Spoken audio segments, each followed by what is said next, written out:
Hello dear students, I extend a very warm welcome to all of you in the maths class.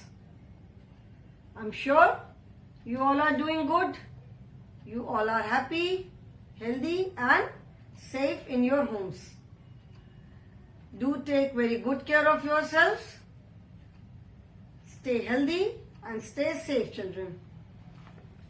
We have started chapter number 11 in maths and chapter number 11 is time. So children, take out your maths book. I'm sure you all have got your maths book with you as this is our maths class, and open page number 130, page number 130. In the previous class only we started the chapter time. Time का मतलब मैंने बताया था, time मतलब समय, ठीक है. Time means दिन भर जो भी हम काम करते हैं, जो भी समय, टाइम इज समय, ठीक है. It keeps on moving. Time एक सेकेंड के लिए भी नहीं रुकता है. आप चाहे कुछ भी करो, आप चाहे काम करो चाहे मत करो, time keeps on moving continuously. Time लगातार चलता रहता है without stopping even for a second. बिना सेकेंड के लिए भी टाइम नहीं रुकता है. टाइम जो है कंटिन्यूअस चलता रहता है. There are 24 hours in a day. एक डे में 24 आवर्स होते हैं. मिडनाइट 12 से लेकर के आफ्टरनून 12 तक.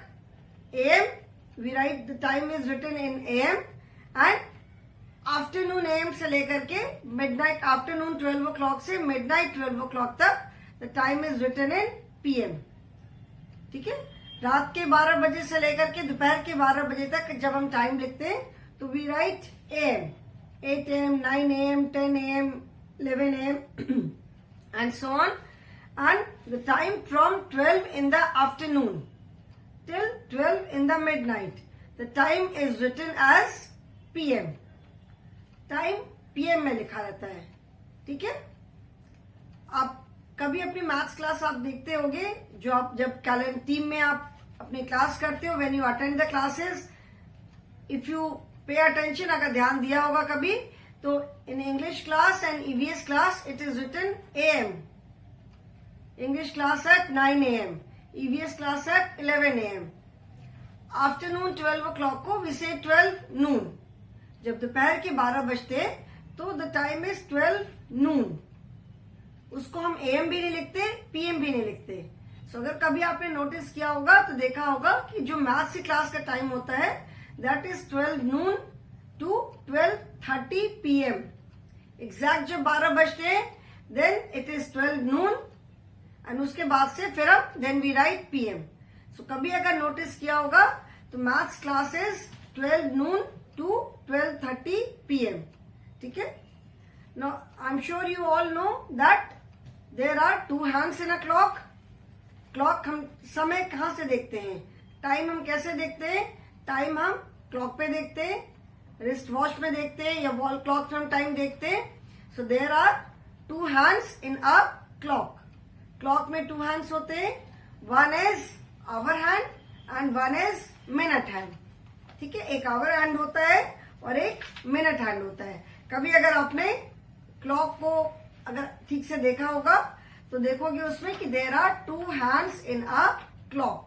एक क्लॉक में टू हैंड्स होते हैं. One hand is slightly longer than the other. जैसे suppose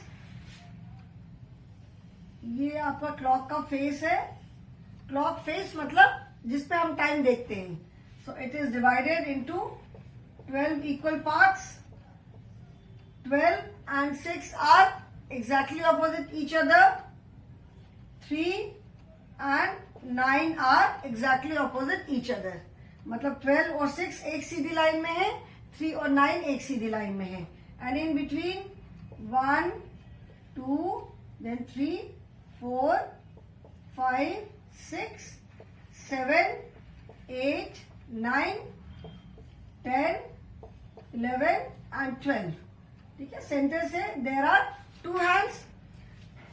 one hand is long hand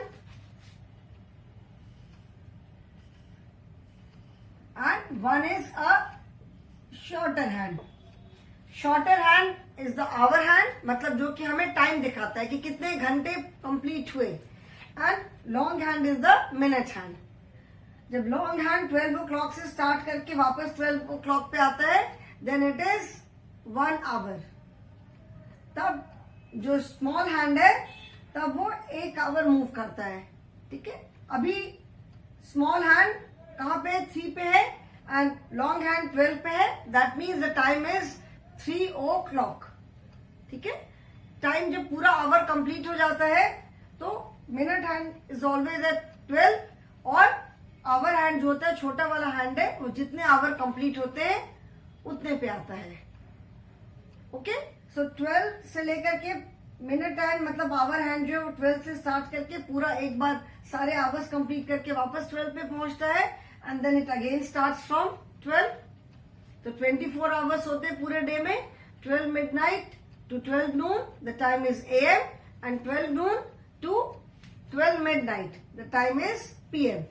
ठीक है, although this clock is not there in your book, आपकी बुक में क्लॉक नहीं है, बट मैं जस्ट ऐसे बेसिक क्लॉक के बारे में बता रही हूँ कि क्लॉक कैसे होती है, क्लॉक में कौन कौन से हैंड्स होते हैं.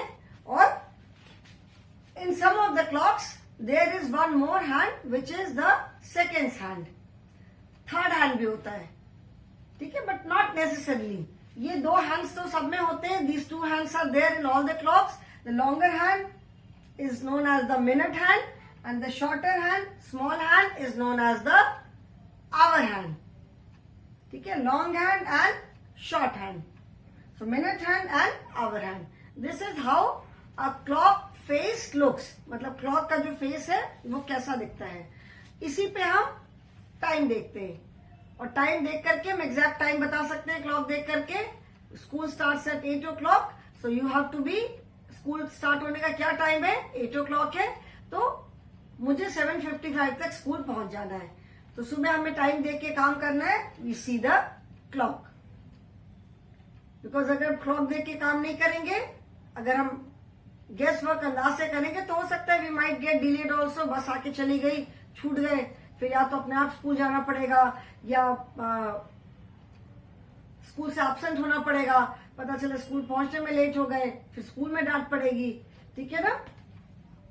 सो कल yesterday in the previous class I told you day and night. शाम को जब सनसेट से लेकर के नेक्स्ट डे जब सनराइज होता है, दैट इज नाइट, क्योंकि तब सन जो है, अर्थ जो है वो सन के पीछे चली जाती है तो अंधेरा हो जाता है पूरा. So that is night. And morning में सनराइज से लेकर के इवनिंग सनसेट तक जब अर्थ जो है हमारी रोटेट करते हुए सन के सामने आती है, सो दैट इज डे. ठीक है, डे एंड नाइट. समर्स में days are longer than the night, मतलब जो डे का ड्यूरेशन होता है वो बहुत लंबा होता है, नाइट कंपैरेटिवली बहुत छोटी होती है. विंटर्स में जल्दी शाम को अंधेरा भी जल्दी हो जाता है, जल्दी ठंड, मतलब शाम को by 5:30 it becomes absolutely dark. जब विंटर्स में ठंड के दिन में आप देखोगे कि 5:30 तक अंधेरा हो जाता है बिल्कुल. एंड मॉर्निंग में रोशनी भी थोड़ी देर से होती है, सन भी थोड़ा लेट राइज करता है. सो सनराइज से लेकर के सनसेट तक the time is day and sunset to next day, next morning sunrise, that is morning, day और नाइट. मॉर्निंग सनराइज से इवनिंग सनसेट तक द टाइम इज डे. ठीक है, दिन का टाइम है.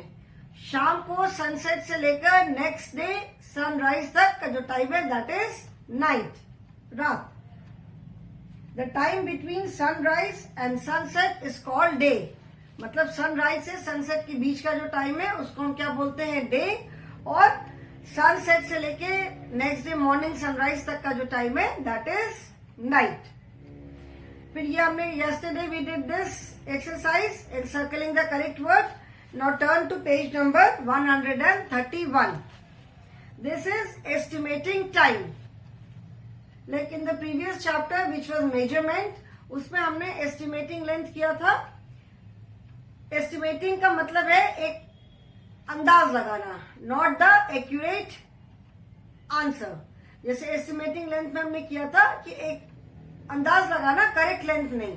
सिमिलरली एस्टिमेटिंग टाइम का मतलब है कि एक टाइम का एक गेस वर्क करना, कि हमें स्कूल से घर जाने में या घर से स्कूल जाने में हमें ऑलमोस्ट 20 मिनट्स लगते हैं। कभी 20 से ज्यादा भी हो सकता है, कभी 20 से कम भी हो सकता है। बहुत सारे फैक्टर्स हैं। ट्रैफिक मेन है, जिस दिन ट्रैफिक हमें कम मिला हो सकता है हम 20 की जगह 15 मिनट से पहुंच गए। किसी दिन ट्रैफिक ज्यादा मिल गया तो हमें 20 की जगह 25 मिनट्स भी लग सकता है, हाफ एन आवर भी लग सकता है।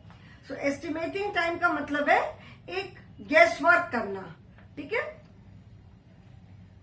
Here you have to take the event that takes longer time, ठीक है। सब में 2 इवेंट्स है एंड उसको आपको देख के बताना है कि किस काम में ज्यादा टाइम लगेगा।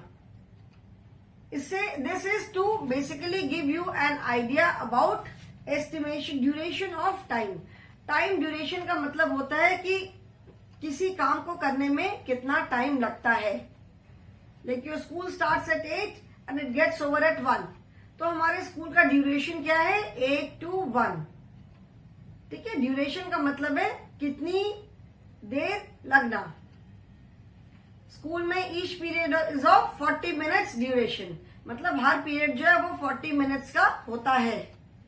तो ड्यूरेशन का मतलब है कि किसी काम को करने में कितना टाइम हमें लगता है, दैट इज ड्यूरेशन। तो इस एक्सरसाइज को करने पे आपको क्या आइडिया मिलेगा? It will give you an idea about duration of time. किसी भी काम को करने में कितना टाइम लगेगा उसका एक आइडिया मिलेगा, not the exact answer.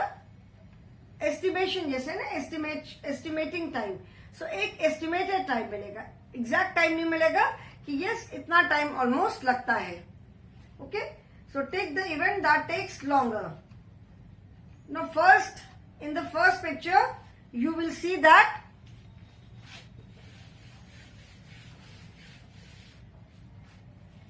estimating time.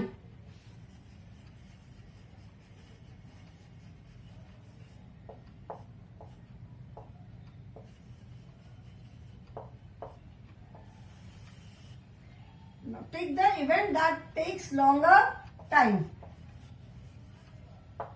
Take the event that takes longer time. Now in the first picture you will see that one boy, there are 2 children, both of them are going towards their school, दोनों अपने school जा रहे हैं। One boy is cycling and another is going by car, ठीक है। एक cycle करके cycle चला के जा रहा है एक बॉय, और दूसरा बॉय जो है वो कार में बैठ के जा रहा है। So you have to take the event that takes longer. अभी मैं बेटा ये ड्राइंग तो नहीं बना पाऊंगी, तो I will just right, okay. First boy is cycling and second is going by car. Now the child who is going by car and one child who is cycling to school. Now who will take longer time? किसको school तक पहुंचने में ज्यादा समय लगेगा? जो cycle से जा रहा है उसे या जो कार में जा रहा है उसे? It is very obvious that the child who is cycling will take longer, क्योंकि जो कार में बैठ के जा रहा है, कार की स्पीड ज्यादा होती है, तो कार में जो जा रहा है वो तो जल्दी स्कूल पहुंच जाएगा। और जो चाहे कितना भी स्कूल घर से पास हो, चाहे पास हो चाहे दूर हो, जो भी कार में जा रहा है that child will reach earlier, because car की स्पीड ज्यादा है, तो कार से जो जाएगा वो जल्दी पहुंचेगा, एंड जो साइकिल से जाएगा उसको टाइम लगेगा, क्योंकि साइकिल की स्पीड तो इतनी नहीं होती है। So take the event that takes longer time. So obviously the child who is cycling to school will take longer time, तो उस पे हम टिक लगाएंगे, ठीक है। जो बॉय साइकिलिंग करके स्कूल जा रहा है, we will put a tick on that. Second is, first picture में आप देखोगे कि a man is filling petrol in a car and filling petrol in a two wheeler. Filling petrol in a car, and second picture में filling petrol in a two-wheeler.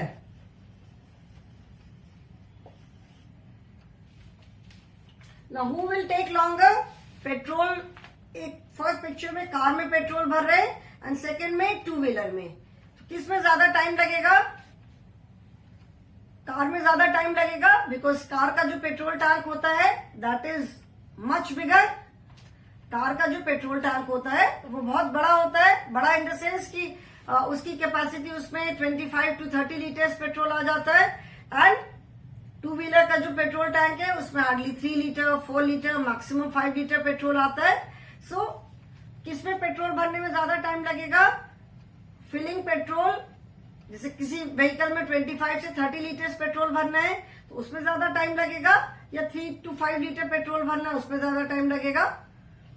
It's very obvious कि जो बड़ा tank है जिसमें ज्यादा petrol भरना है that will take longer time. तो ऑब्वियसली पेट्रोल, जिस पिक्चर में कार में पेट्रोल भर रहे हैं उसमें ज्यादा टाइम लगेगा, because the petrol tank of car is bigger than the petrol tank of a two wheeler. So first picture we will put a tick on the first picture because this event will take longer time. Longer मतलब ज्यादा समय, लंबा समय. ठीक है, longer time का मतलब है ज्यादा समय, मतलब ज्यादा लंबा टाइम किस काम में लगेगा. ठीक है. Now the third one is, you can see a dog drinking milk from a cup, and in the second picture the dog is drinking milk from a bowl, you can say. जो जिसमें हम dogs को, जो लोग dog रखते हैं जिनको खाना जिसमें देते हैं उसमें से पी रहा है. किसमें से डॉग को मिल्क पीने में ज्यादा टाइम लगेगा? The dog drinking milk from a cup और the dog drinking milk from a bowl. Cup में आप देख रहे हो कप छोटा है, उसका फेस कप जो होता है, कप तो ऐसा होता है, तो कप का जो मुंह होता है दैट इज स्मॉल, और जो बाउल है चौड़ा है, तो उसका मुंह चौड़ा है. कभी जिसके घर में भी डॉग होगा, जिसने किसी के घर में अगर पेट होगा डॉग, तो आप देखोगे आप हमेशा उसको जो कुछ भी खाना देते होगे वो बड़े मुंह वाले बर्तन में देते होगे, बिकॉज डॉग्स वो तो अपनी जीभ से खाते हैं, है ना. मिल्क कैसे पीते हैं? जीभ से वो लिक कर करके पीते हैं. तो डॉग को अगर कप में हम मिल्क देंगे तो उसको मिल्क को लिक करने में ज्यादा प्रॉब्लम होगी.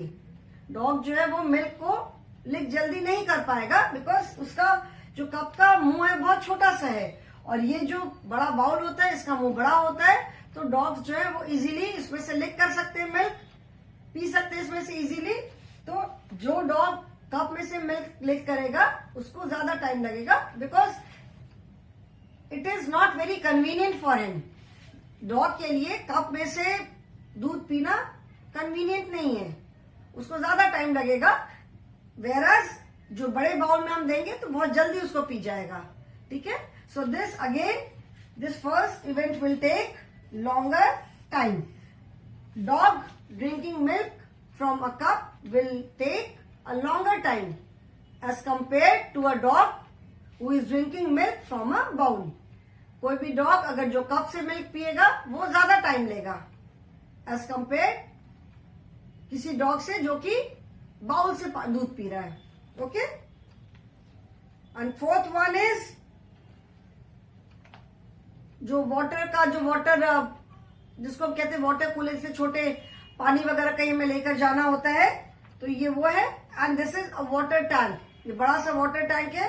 अगेन वाटर टैंक जो होते हैं बड़े, उनकी कैपेसिटी बहुत ज्यादा होती है. 100 लीटर, 200 लीटर, 500 लीटर ऐसे होती है। और ये जो वाटर जग्स होते हैं इनकी कैपेसिटी में भी 5 लीटर, 2 लीटर, 5 लीटर ऐसे होती है। तो अगर इससे हम बकेट भर रहे हैं तो ज्यादा टाइम लगेगा, या इससे बकेट भर रहे हैं तो ज्यादा टाइम लगेगा। ये आप बताओ कि किससे ज्यादा टाइम लगेगा भरने में। ऑब्वियसली इस टैंक से ज्यादा टाइम लगेगा क्योंकि इसका पानी तो जल्दी खत्म हो जाएगा। टैंक पे ज्यादा पानी है तो इसमें कम पानी आएगा, इससे ज्यादा पानी आएगा। इसमें पानी का प्रेशर, क्योंकि वाटर लेवल धीरे धीरे कम होता जाता है, तो this will take more time.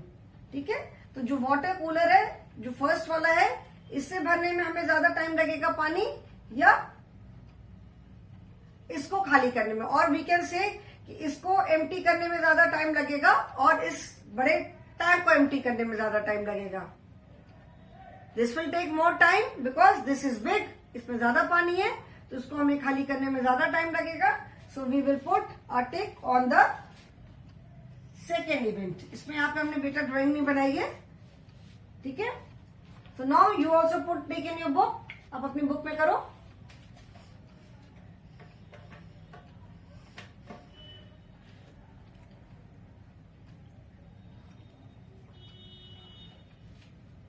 Everyone is done, कर लिया सबने। Now turn the page children, page number 132. Turn the page. Page number 132. Number the events in order.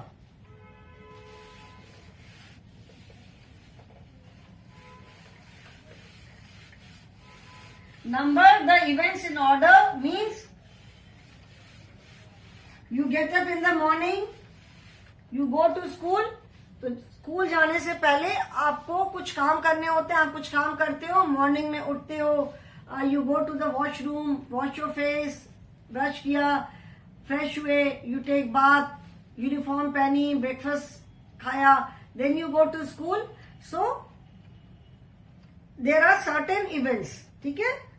उसमें आपको नंबरिंग करनी है कि किस सबसे पहले क्या काम करोगे, उसके बाद क्या करोगे, उसके बाद क्या करोगे, and so on. The basic idea is to give you the concept of sequencing, कि किसी इवेंट को हम प्रॉपर सीक्वेंस में कैसे लगाते हैं। सीक्वेंस में लगाना मतलब एक के बाद एक के बाद, मतलब जिसके बाद जो होता है, ठीक है। The aim is to help students to know the sequence of events. जैसे आप इंग्लिश में करते हो कि लेसन के सेंटेंसेस जो है they are all jumbled up, proper sequence में नहीं लगे हैं, तो you have to arrange them in proper sequence to make a proper story. तो सिमिलरली जैसे सीक्वेंस में लगाने का मतलब है कि किसके बाद क्या हुआ, किस इवेंट के बाद कौन सा इवेंट हुआ, किस इवेंट के बाद कौन सा इवेंट हुआ, तो उसी क्रम में, जिसको कहते हैं हिंदी में क्रम में लगाना। तो सीक्वेंस में लगाना मतलब आप मॉर्निंग में उठ के सबसे पहले क्या करते हो, सबसे पहले उसके बाद क्या करते हो, आपको उसके अकॉर्डिंग यहाँ पे नंबरिंग करनी है, ठीक है। उठते हो तो एक प्रॉपर सीक्वेंस में ही तो काम करते हो ना। When we get up in the morning, first thing we do is we go to the washroom, we brush our teeth, wash our face, toilet जाते हैं हम, फ्रेशन अप होते हैं। उसके बाद आप स्कूल जाना है अगर, देन यू टेक बाथ, नहाया, यूनिफॉर्म पहना अपना, ब्रेकफास्ट खाया, and then you take your bag लेकर क्या बस स्टैंड के लिए निकलते हो। अगर बस से जाना है तो बस स्टैंड जाते हो, जैसे भी जाना है। So now I can not make the drawings, तो I will just write the event, ठीक है। मैं इवेंट का नाम लिखूंगी कि क्या हो रहा है, ड्रॉइंग की जगह मैं उसका नाम लिख दूंगी, and then we will arrange the events in proper sequence, okay.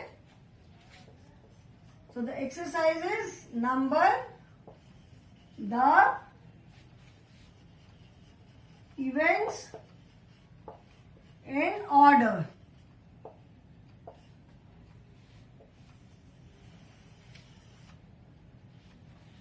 So first is given brushing teeth. Second is wearing socks. Third, what the child is doing? Wearing shirt. Third picture में the child is wearing his shirt. Fourth picture, taking bag. The child is taking his bag. Then next picture में wearing shoes. Then children taking bath. Remember children, these events in the book, the events are not given in proper sequence. सारे जो भी आप morning में उठ करके उठने से लेकर के स्कूल जाने तक आप जो भी काम करते हो, all the events are given here, but they are not given in proper sequence. You have to arrange them in proper sequence. आपको उन्हें proper sequence में arrange करना है. Okay? Then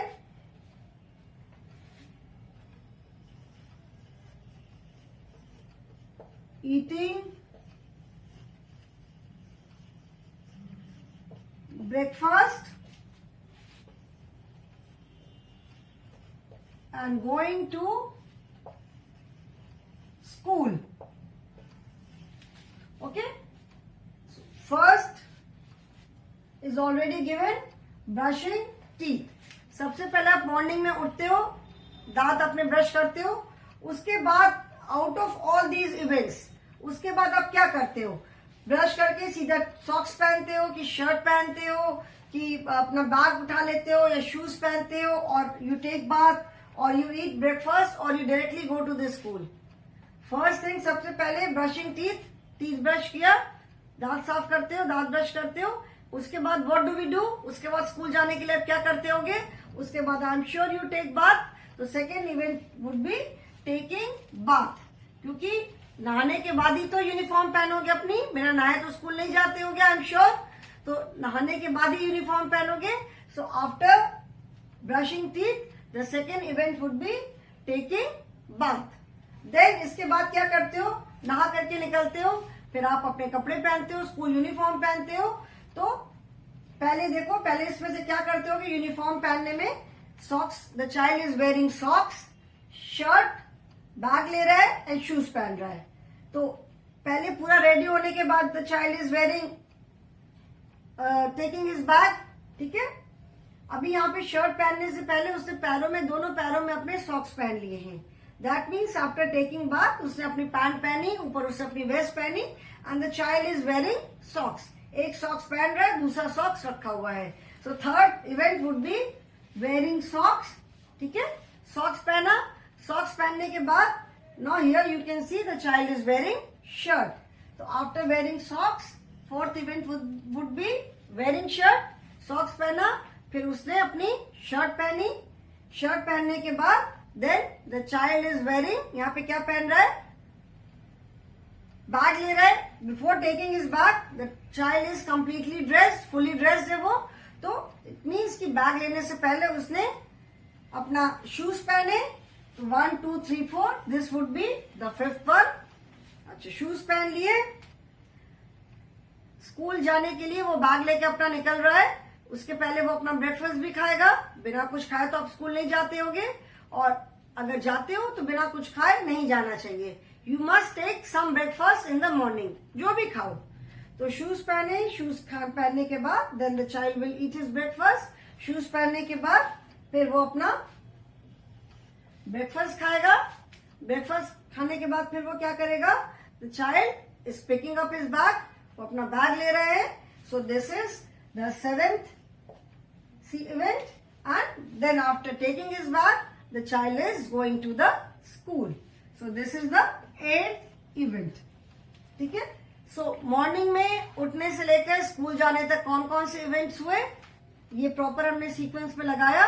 एंड इसका, इस एक्टिविटी का एम है कि आप, you should know how to arrange any event in proper sequence. कोई भी चीज है, कोई इवेंट्स है, सेंटेंसेस हैं, नंबर्स है, किसी भी चीज को प्रॉपर सीक्वेंस में हम कैसे अरेंज करते हैं, ठीक है। जैसे नंबर्स को भी हम प्रॉपर सीक्वेंस में अरेंज करते हैं। Letters are written in proper sequence. Hindi में जो वर्णमाला होती है वो एक प्रॉपर सीक्वेंस में होती है। आप जो बाकी भी जो भी आप लेसन्स पढ़ते हो, the sentences are arranged in a proper sequence.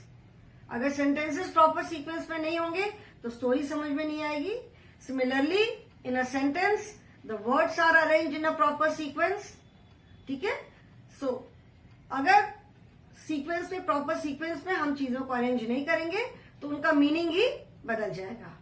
So this is how we arrange sequence of, how we arrange an event in proper sequence. मतलब कोई भी हम काम करते हैं तो उसमें अलग अलग छोटे छोटे इवेंट्स होते हैं, तो उसको हम प्रॉपर सीक्वेंस में कैसे लगाते हैं।